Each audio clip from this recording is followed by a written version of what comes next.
మకర రాశి జాతకులకు ఈ వారము మిశ్రమంగానే ఉంటుంది. కొంతవరకు సానుకూలంగా ఉంటుందనే చెప్పవచ్చును. సరైన శ్రమ తరువాత వీరికి ఫలితం అనేది దక్కుతుంది. అలాగే ఈ వారంలో వారు చేసే ప్రయత్నాలు ఏవైతే ఉంటాయో అవి సానుకూలం అవుతాయి. అది ఇంట్లో పిల్లల విద్యనే కావచ్చును, తమ ఉద్యోగమే కావచ్చును, విషయం ఏదైనా కూడా వారు సరైన ప్రణాళిక వేసుకొని ప్రయత్నం చేస్తే కనుక తప్పకుండా సానుకూలం అవుతుంది. ఆర్థిక పరంగా కొంచెం వెసులుబాటు అవసరం ఈ వారం వీరికి.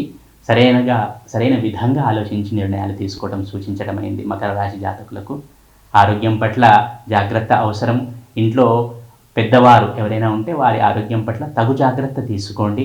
తమ ఆరోగ్యానికి పెద్దగా ఇబ్బందులు ఏమి రావనే చెప్పవచ్చును. చిన్న చిన్నవి వస్తుంటాయి, వెళ్తుంటాయి, అది పెద్ద విషయం కాదు. ఇంట్లో పెద్దవారి ఆరోగ్యం పట్ల మాత్రం జాగ్రత్త అవసరం, ఇంట్లో వయోవృద్ధులు ఎవరైనా ఉంటే. ఆర్థికంగా తగు ప్రయత్నాల తర్వాత అన్నీ చక్కగా నెరవేరుతాయి, సమకూరుతాయి. అలాగే విద్యార్థుల విద్య పట్ల కొంచెం ఏకాగ్రత అవసరం. మకర రాశి విద్యార్థులు ఎవరైనా ఉంటే కనుక వారు కొంచెం ఏకాగ్రత పెంచుకోవాలి.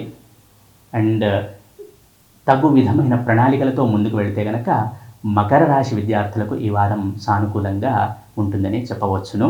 అలాగే మకర రాశి జాతకులు తమ సంతానం యొక్క విద్య పట్ల సంతృప్తికరంగా ఉంటారని చెప్పవచ్చును. ఆర్థికంగా చిన్న చిన్న వెసులుబాట్లు, చిన్న చిన్న ఇబ్బందులు వస్తాయి, వెసులుబాటు కూడా అవుతుంది, అది పెద్ద విషయం కాదు. ఓవరాల్గా మానసికంగా ప్రశాంతంగా ఉండే ప్రయత్నం చేయండి.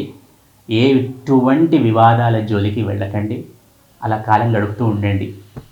ఈ వారము మకర రాశి జాతకులకు సుబ్రహ్మణ్య స్వామి ఆరాధన, విష్ణుమూర్తి ఆరాధన, ఈ రెండు చక్కటి మానసికమైన శారీరకమైన సమతుల్యాన్ని చేకూరుస్తుందనే చెప్పవచ్చును.